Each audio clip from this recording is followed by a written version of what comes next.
جس نے غم کی حالت میں اطاعت کا سجدہ کیا تو یہ اس کی بہت بڑی عبادت ہے۔ جہاں جہاں آپ کے گلے ہیں وہیں پہ تو مقام شکر ہوتا ہے۔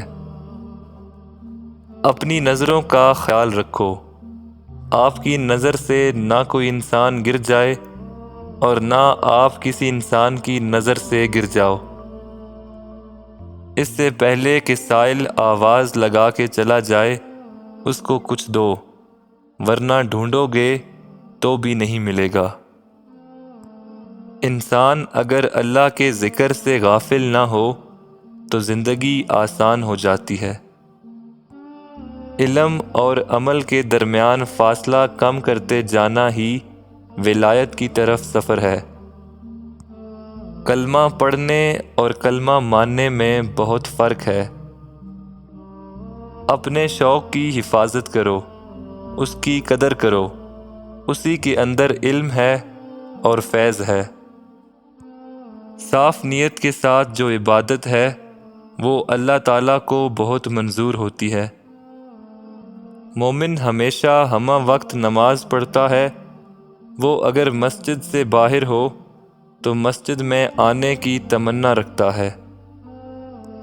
اپنے غم کو غصہ نہ بناؤ، کیونکہ غم کو غصہ وہ بناتا ہے جو کسی تقدیر کو نہیں مانتا اور جو کسی خدا کو نہیں مانتا۔ کسی معاملے میں اگر دو خیال آ جائیں تو جو پہلا خیال ہے اسے پورا کر دو اور دوسرا خیال چھوڑ دو۔ اس طرح تذبذب سے نجات مل جائے گی۔ اگر آمدن نہیں بڑھا سکتے تو خرچ کم کر دو، آسانی ہو جائے گی۔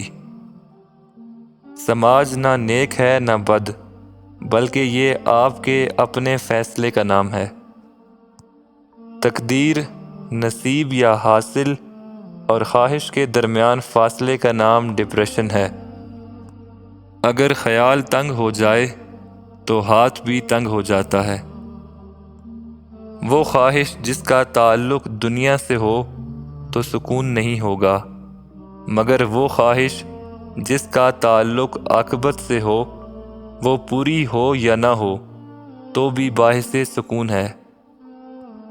مہربانی میں مزید مہربانی کے اضافے کی خواہش جو ہے یہ بے سکونی ہے۔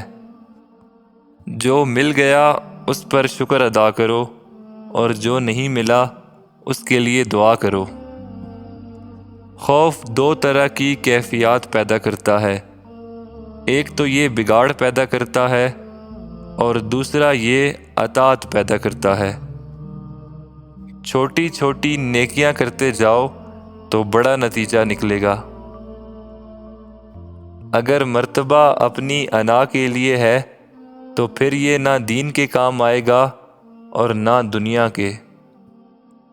خواہش نکل جائے تو اضطراب ختم ہو جاتا ہے۔ عبادت کی داد پانے والا ریاکار ہے۔ آرزوؤں کی بہتات بہت بڑی بیماری ہے۔ زندگی کو اللہ کا فضل ماننے والا سکون دریافت کر جاتا ہے۔ اللہ کی مرضی اس کا فضل ہے، اپنے آپ کو اس کی مرضی پہ چھوڑ دو۔ اگر زندگی میں یہ 5 کام کرو گے تو سکون مل جائے گا۔ دوسروں کو حق دے دو، اپنا حق معاف کر دو، سکون مل جائے گا۔ ٹوٹے ہوئے خاندانوں کو جوڑنا شروع کر دو، سکون آنا شروع ہو جائے گا۔ خواہش اور حاصل جب دونوں برابر ہو جاتے ہیں تو سکون مل جاتا ہے۔ موت کا ڈر نہ رکھو اور غریب ہونے کا ڈر نہ رکھو تو سکون مل جائے گا۔ ہر روز کسی کو معاف کر دو، ہر روز کسی سے معافی مانگتے چلے جاؤ، سکون ہی سکون ہے۔